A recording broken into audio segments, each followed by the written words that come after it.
Comme d'habitude, nous appelons certains de nos frères panafricains à plus de lucidité sur la question Mali-Algérie, sur la question AS-Algérie. C'est une bataille géopolitique, géostratégique qui ne dit pas son nom. Je pense que si certains manquent des informations importantes, il faudrait essayer d'entrer en contact avec des gens qui vivent ces problèmes dans l'espace AS ou des gens qui sont très bien imprégnés de la question. Ça n'a pas commencé en 2025 ou 2024. Les problèmes avec l'Algérie datent de longtemps. Mais seulement jusque-là, certains mercenaires politiques à la tête du Mali, comme vous le savez, la démocratie, cette bombe politique envoyée contre les États africains, faisaient passer l'Algérie vraiment dans une position amicale. D'où plusieurs accords répétés en Algérie. Mais posez-vous une seule question. L'accord de Tamaracet en 91, Tamaracet c'est en Algérie. L'Algérie a été sollicitée pour mettre fin à cette crise au nord du Mali. Et cela a fonctionné? Non. Il y a eu la conférence nationale de 92, pacte national. Il y a eu la flamme de paix de Tombouctou en 96, où même symboliquement, nous avons fait brûler certaines de nos armes. Parce qu'on avait mis dans la tête de certains de nos mercenaires politiques qu'une démocratie forte n'avait pas besoin d'une armée forte. Oublions au passage que les États-Unis, c'était la première puissance militaire au monde de l'époque, parce que l'Union soviétique venait de s'éclater, et que les États-Unis avaient plus de bases militaires étrangères. Et puis les États-Unis étaient presque le seul pays à avoir utilisé déjà des armes atomiques.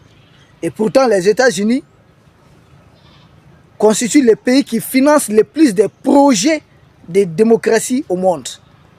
Alors, est-ce nous qui avons été à l'école plus que notre enseignant lui-même? C'est la question qu'il faudrait se poser. Donc, et en 2006, il y a eu un autre accord parrainé par Alger quand le président a été au pouvoir, paix à son âme. Et en fin 2011-2012, nous sommes retombés dans la même chose. Quand on dit au Mali, coup d'État et autres là, mais chaque fois, c'est cette crise entretenue par l'alliance franco-algérienne. Mais les Français ne se cachent pas, même les Algériens.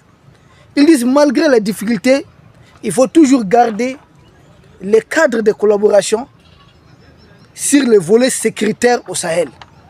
Mais l'Algérie n'est pas un pays du Sahel. La France n'est pas un pays du Sahel. C'est tout simplement dire que l'Algérie et la France doivent garder la main sur les dossiers du nord du Mali. Parce que les deux pays se sont opposés au nord du Mali, se sont même battus de façon à travers leurs intermédiaires, Alger à travers Ansardine, et puis la France à travers MLA.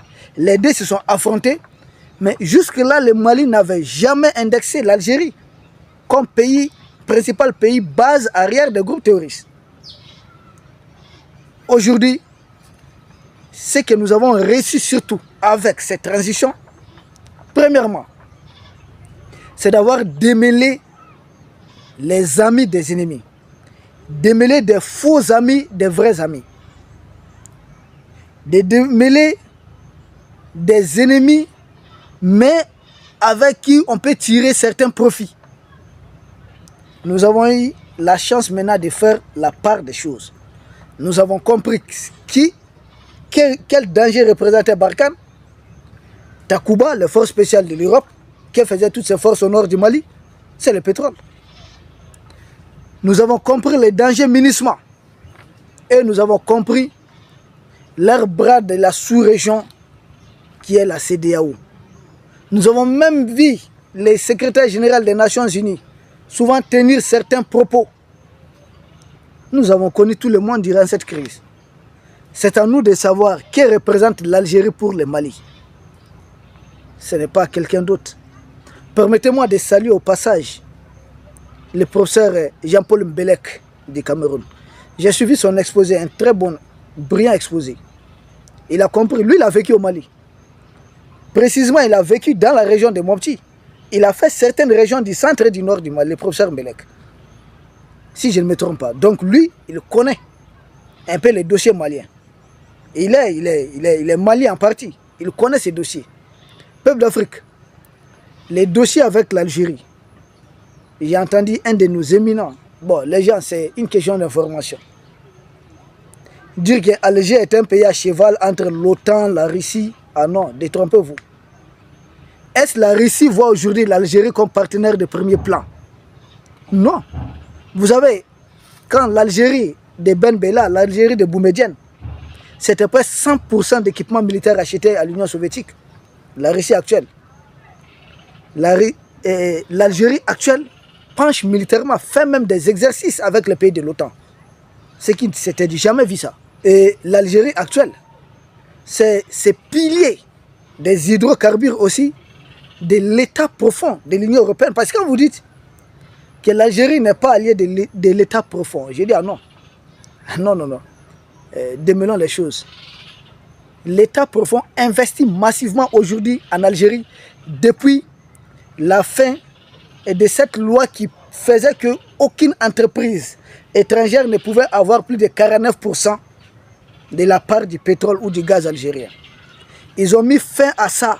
Bouteflika renversé début mi-avril 2019, début avril 2019. Fin 2019, cette loi a été abrogée. Et qu'est-ce qu'ils ont fait? Dorénavant, les entreprises étrangères peuvent investir autant en Algérie. C'est ce qui s'est passé. Donc l'Algérie, et puis l'Algérie a fait modifier dans sa nouvelle constitution. Dorénavant, l'armée algérienne peut mener des opérations au-delà des frontières algériennes. Ça, c'est suivant les ordres de l'état profond. L'Algérie s'était toujours interdit de mener des opérations au-delà de ses frontières. Et alors, si Alger a changé sa constitution pour y insérer les faits, pour mettre dedans que dorénavant, Alger peut mener des opérations au-delà de ses frontières, ça vise qui? La Libye? Alger ne peut jamais intervenir militairement contre le maréchal Haftar. Le Maroc? Ils n'oseront pas. Ça reste qui d'autre? L'Égypte? Fokoussa. Ils n'oseront pas. Alors, ça reste qui? Les pays de l'Est. Ce n'est pas la Mauritanie. Les pays de l'Est. Et l'accord militaire qui vient d'être signé, cet accord de défense, partage des renseignements. Il y a d'autres choses là-dedans. Entre l'Algérie et la Mauritanie, c'est contre qui? C'est contre qui? C'est pas contre le Maroc. Une façon, parce que le Maroc qui avait proposé l'accès à l'océan Atlantique, voire même à la Méditerranée, ça dépend, aux pays de l'Est débouchés, qui sont des pays de l'Interland. Mais ce n'est pas possible sans passer par le territoire mauritanien. Or, en signant cet accord entre l'Algérie et la Mauritanie, on casse ces plans aussi. Ah oui, Alger, dire qu'Alger n'est pas allié de l'état profond, mais qui est venu faire le chef d'Africom en Algérie, juste avant l'embuscade contre les positions de l'armée malienne. Et quand je vous dis, la Russie sait dorénavant qui est à Alger, mais dites-moi, première embuscade de Tenzawaten, oui, l'embuscade, où nos 20 militaires se sont battus, des vrais héros, nous les saluons, nous prions pour le repos des martyrs. Mais il y a des conseils militaires russes qui nous accompagnent qui sont tombés. Or, ceux qui ont attaqué étaient adossés à la frontière algérienne. Il y avait combien? Plus de 2000 militaires algériens de l'autre côté de la frontière. Ils bénéficiaient d'une couverture aérienne et de la guerre électronique de l'Algérie. Tous leurs blessés ont été soignés en Algérie. Tous leurs morts là, ont été enterrés en territoire algérien. Ça, ce n'est caché de personne. Ce n'est caché de personne. Même certains médias algériens ne s'en ont pas caché. Donc, Alger a aidé à tendre une embuscade aux militaires maliens et russes. Et vous voulez que les Russes regardent Alger comment? Quand Alger fait des exercices militaires avec les pays de l'OTAN, notamment un exercice naval, vous voulez mettre l'Algérie dans quelle assiette? Vous ne parlez pas d'état profond à présent. Quand Alger continue de pomper, fait tout pour accélérer les gazoducs Nigeria, Niger, Algérie, puis Europe, pour aider les Européens à réussir leur embargo ou leurs sanctions contre la Russie. Vous voulez que la Russie voit ça de quel œil? Ah non. Ne confondons pas le passé. L'Algérie de Ben Bella, l'Algérie de Boumediene n'a rien à voir avec l'Algérie d'Idio, Bouteflika et puis Tebboune. Puisque Bouteflika, bon, c'était lui qu'on voyait. Mais le vrai président, c'était Gaïd Salah.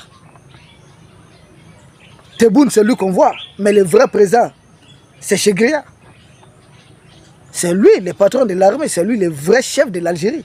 C'est lui qui commande. Et nous savons que dans l'armée algérienne, aujourd'hui, il y a des tendances mafieuses. Oui, qui sont mouillées dans les trafics, dans certaines choses. Parce que ceux qui tiennent de tels propos se sont fondés sur 3 arguments. Le premier argument, c'est de dire que Alger n'est pas, bon, au vu de son histoire, n'est pas allié de l'État profond. Mais même si vous prenez l'histoire des États-Unis, en rien, les États-Unis devaient être alliés de l'Angleterre dans ce cas. Parce que les 2 pays se sont fait la guerre. Ah oui. La France a appuyé les États-Unis dans leur guerre contre la Grande-Bretagne pour se venger de la guerre de 7 ans qui avait eu lieu auparavant. Si vous prenez l'histoire, l'Allemagne et la France ne doivent pas être dans la même Union européenne. Ah non, ce n'est pas possible. L'Allemagne et la France dans un ensemble politique. Mais les 2 pays se sont fait combien de guerres? Ce n'est pas là le problème. Si nous prenons l'histoire, le Mali a été de beaucoup d'abord dans le cadre de l'indépendance de l'Algérie. Certains trolls algériens nient cela. Je dis l'ingratitude fait partie de la nature humaine. Premier point. Deuxièmement, la fin de la guerre Maroc-Algérie, qu'on appelle la guerre des sables, ça a été négocié et signé ici à Bamako, chez nous. Et l'Algérie était en position de faiblesse, parce que l'Algérie venait de sortir de sa guerre d'indépendance contre la France, donc très épuisée. Contrairement au Maroc, qui était au frais et qui progressait réellement militairement. Donc si on prend sur le plan historique, le nom de l'Algérie ne devait jamais être cité dans une quelconque opération de déstabilisation contre le Mali. Même quand nous prenons l'actualité, tous les dirigeants du Mali ont tellement respecté Alger. On demandait à chaque fois à l'Algérie de parrainer un accord. Dites-nous ce qui convient pour qu'il n'y ait plus de problème au Mali.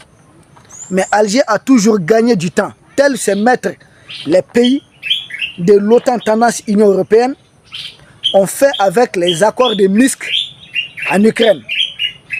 Ah oui, les accords de Minsk permettent de gagner du temps, armer vite les radicaux du côté de l'Ukraine. La même chose. Tous les accords signés pour des gens qui ne pouvaient même pas contrôler un seul village au Mali. Les accords, avec ces accords, avec l'État, ils ont finalement réussi à contrôler, pas une région, mais jusqu'à 2 tiers du territoire du Mali. Mais c'est très grave. Donc c'est tous les accords signés, désarmer le Mali, alléger les dispositifs militaires du Mali au nord, mais renforcer les groupes terroristes. C'est une trahison. Couteau dans le dos, puisqu'on n'avait pas d'armée. Mais depuis la venue des patriotes à la tête de nos pays, la donne a changé. Alger lance une mobilisation générale, c'est ce que j'ai entendu, vrai ou faux. Mobilisation générale contre qui? Face au pays de l'Est, précisément face au Mali. J'ai dit bravo, le Mali tient bon. Si Alger, parce qu'il y a une frappe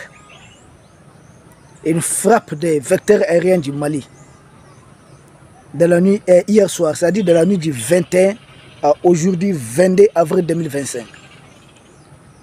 Des pick-up calcinés, beaucoup de terreaux envoyés de l'autre côté. Et les frappes ont eu lieu le long de la frontière Mali-Algérie, côté malien. Oui.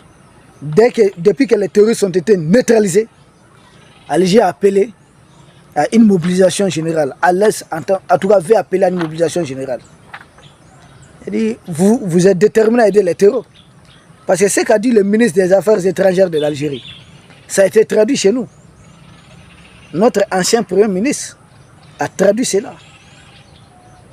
Il a fait traduire cela parce qu'il dit que le ministre des Affaires étrangères de l'Algérie dit que le Mali ne devait pas se retirer de l'accord d'Alger. Donc le Mali est devenu propriétaire de l'Algérie. C'est à l'Algérie de nous dire ce qu'on doit faire ou ce qu'on ne doit pas faire. Un accord qui n'a jamais été soumis à un référendum. C'est un accord de traîtrise entre Paris et Alger. Laurent Fabius a passé une semaine à Alger juste pour cet accord. C'est un accord signé entre les agents de renseignement français et algériens contre le Mali. Parce qu'on était faible. On était faible. Et pour ça, tout ça, c'est à cause du voyage raté de l'ancien premier ministre du Mali, à Kidal, Moussa Mara, qui aujourd'hui parle de l'Algérie comme grand partenariat. J'ai dit alors, moi j'ai des inquiétudes toujours. Son voyage à Kidal, là, il faudrait qu'il ait une enquête. Parce que l'armée malienne n'était pas préparée à affronter tous ces groupes terroristes. Il y avait Serval là-bas, il y avait l'aménagement. Pourquoi ces forces-là n'ont pas appuyé? Si réellement ces forces étaient venues pour aider le Mali à recouvrir l'intégrité de son territoire. Surtout qu'il y a les 2 hélicoptères et l'ancien Premier ministre lui-même dit que le chef de Serval a refusé que les 2 hélicoptères puissent aider l'armée malienne qui n'avait pas de vecteur aérien. Ah oui.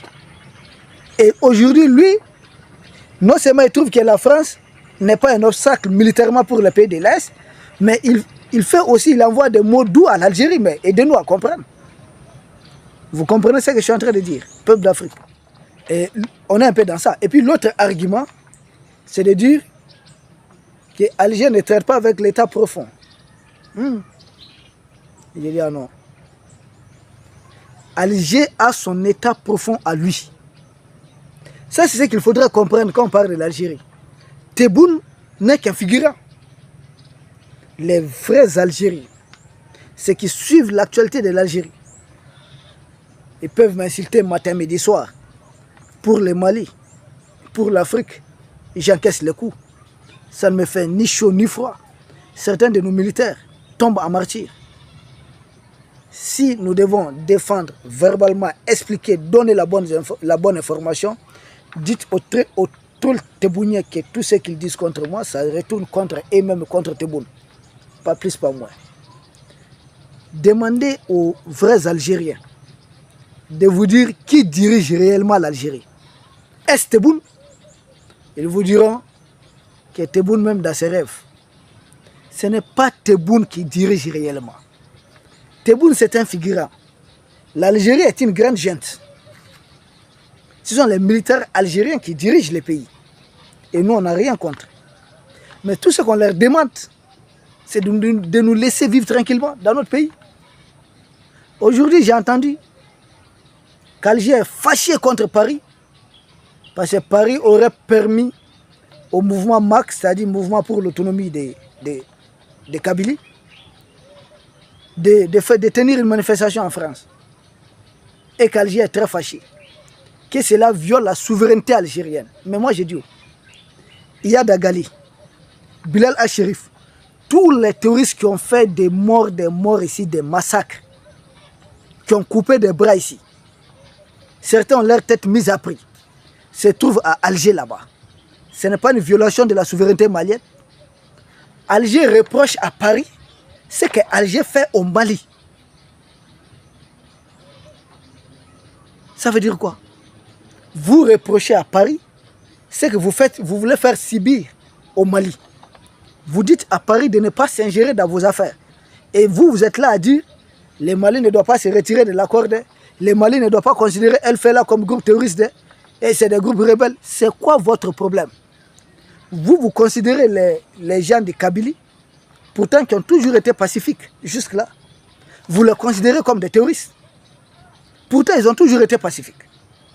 Les nôtres qui ont fait effondrer, attaquer, massacrer, ils ont égorgé, éventré des militaires, des actes terroristes contre notre pays. Vous nous dites de ne pas les traiter des terroristes. Mais Alger, finalement, qui es-tu? Vous dites aux Français de ne pas permettre une manifestation des Kabylie à France, mais vous recevez tapis sur tapis rouge des terroristes qui endeuillent les Mali chez vous. Qui êtes-vous? Que voulez-vous? Ça ne va pas prospérer longtemps. Notre ministre de la Défense le général 4 étoiles, Sadio Camara. Il dit que ceux qui veulent intimider le Mali se trompent. Nous, on ne cède pas. Je vous ai dit depuis le début. Ah, vous avez crié, ah, le Mali n'a pas de trucs, on n'a pas d'armes. Qui pesait le Vietnam militairement face aux États-Unis? Hein? Nous sommes 2 fois plus braves encore. Nous sommes les descendants des frères guerriers. Ça ne nous fait ni chaud, ni froid. Osez et puis vous allez découvrir. Vous allez voir comment vous-même vous allez vous intégrer, vous désintégrer de l'intérieur. Peuple d'Afrique. Il fallait apporter ces éléments de précision. Une fois de plus, je suis sous les grands manguiers d'une ville du Mali. On va taire le nom de la ville. Mais si vous faites un tour au Mali, on va vous faire visiter cet endroit tranquille, très paisible. Nous vous remercions. C'est notre lieu de retraite. À votre service. Merci beaucoup.